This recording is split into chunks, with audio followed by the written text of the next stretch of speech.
नमस्कार, आप देख रहे हैं न्यूज वर्ल्ड। मैं हूं आपके साथ सानिसा। आइए बुलेटिन की शुरुआत करेंगे खास खबरें, जहां पर सबसे पहले भोपाल के एयरपोर्ट से अंतर्राष्ट्रीय उड़ानें जल्द शुरू हो जाएंगी।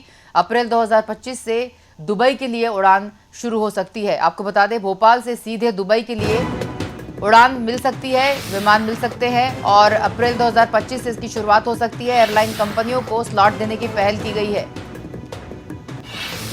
दुबई जाने वाले यात्रियों को अब अभी इंदौर से फ्लाइट पकड़नी पड़ती है, पर अब अगले साल 2025 में अप्रैल के माह में एयरलाइन कंपनियां जिनको स्लॉट देने की पहल की गई है, सीधे भोपाल से दुबई के लिए फ्लाइट पकड़ सकते हैं।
चलिए, हमारे साथ वरिष्ठ संपादक सुनैन चतुर्वेदी जी जुड़ चुके हैं फोन लाइन पे। उनसे और अधिक अपडेट लेंगे इस खबर पर। सर, अप्रैल 2025 से दुबई के लिए सीधे इंटरनेशनल फ्लाइट्स जो है अब भोपाल से ही सीधे मिल जाएगी। अभी फिलहाल अगर देखें तो इंदौर जाना पड़ता है यात्रियों को और फिर दुबई के लिए वो फ्लाइट पकड़ते हैं।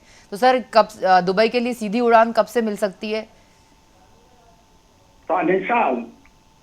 भोपाल के राजा भोज एयरपोर्ट को इंटरनेशनल एयरपोर्ट का दर्जा तो पहले ही मिल चुका था, लेकिन जब डोमेस्टिक से इंटरनेशनल एयरपोर्ट में तब्दील होता है तो बहुत सारी औपचारिकताएं होती हैं।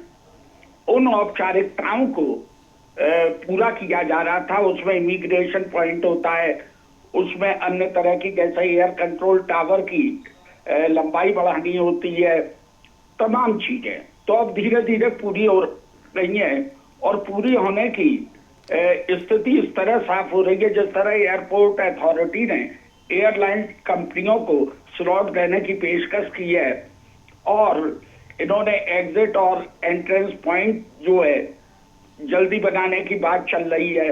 तो ये सब चीजें बड़ी अच्छी खबरें हैं। एक चीज और बता दूं, जैसे कि कहा जा रहा है कि अप्रैल 2025 में सबसे पहले दुबई की फ्लाइट शुरू होगी।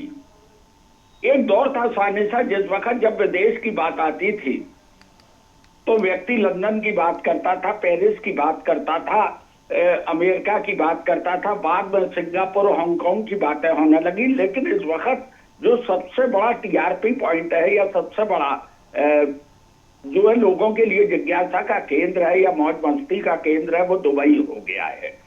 और जब दुबई की फ्लाइट शुरू होने की बात हुई, मेरी बहुत सारे लोगों से बात हुई है इसको लेकर।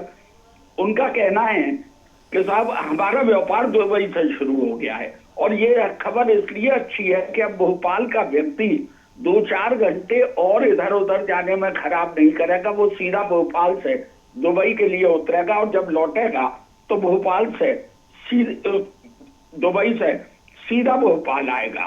तो ये एक अच्छी खबर है भोपाल इंटरनेशनल एयरपोर्ट के रूप में दुबई की अभी शुरुआत होगी, उसके बाद अन्य देशों की भी शुरुआत होगी। ये भोपाल के लिए वाकई बहुत अच्छी खबर है सानिया साहब। सर निश्चित रूप से, और जिस तरह से कुछ किफ़ायती फ़्लाइट्स को भी शुरू करने की पहल है, क्योंकि सर अगर देखें अभी नई नई फ़्लाइट शुरू होगी तो भोपाल से दुबई का किराया भी ज़्यादा लिया जाएगा, क्योंकि लिमिटेड फ़्लाइट्स होंगी और लिमिटेड सीट्स होंगी। तो जिस तरह से फ़्लाइट की बात आती है, तो सर अगर भोपाल से यदि अंतर्राष्ट्रीय उड़ानें शुरू होती तो सर आपसे ये जानना चाहेंगे कि क्या सर इनके जो किराया होगा वो इंदौर के मुकाबले ज़्यादा होगा या समान रहेगा? नहीं सानिया, इसको अभी स्पष्ट नहीं कहा जा सकता, क्योंकि जितनी भी एयरलाइंस कंपनियां हैं वो व्यापारी हैं। व्यापारी कभी नुकसान में व्यापार नहीं करता। जब कई एयरलाइंस कंपनियां आएंगी, एक से ज्यादा आएंगी, तो आपस में कंपटीशन होगा, और जब कंपटीशन होगा तो उसका सीधा सीधा लाभ कंपटीशन में, क्योंकि रेट जो है कम होते हैं, तो उसका सीधा लाभ जो है यहाँ से जाने वाले यात्रियों को या आने वाले यात्रियों को मिलेगा, आम जनता को इसका लाभ मिलेगा। तो इसको स्पष्ट कहा जा सकता है कि जितनी फ्लाइट्स बढ़ेंगी, जितनी एयरलाइंस कंपनियां अलग अलग आएंगी, वो उसके लिए बुकिंग चाहेंगी, अपने कस्टमर चाहेंगी, तो वो उतने तरह के लाभ जो है अवश्य देंगी। ये सब चीजें भविष्य के गर्भ में हैं कि फ्लाइट्स कितनी होंगी, कितनी एयरलाइंस कंपनियां आएंगी, उसके मुताबिक ही रेट अप डाउन होंगे। सानिया, निश्चित रूप से सर, बहुत धन्यवाद सर इस खबर पर जुड़ने के लिए और तमाम जानकारियों के लिए। बता दें दर्शकों को कि भोपाल एयरपोर्ट से अंतर्राष्ट्रीय उड़ानें जल्द शुरू होंगी। अप्रैल 2025 से दुबई के लिए उड़ान शुरू हो सकती है। एयरलाइन कंपनियों को स्लॉट देने की पहल की गई है। फिलहाल यात्री इंदौर जाते हैं और इंदौर से दुबई के लिए उन्हें फ्लाइट पकड़नी पड़ती है।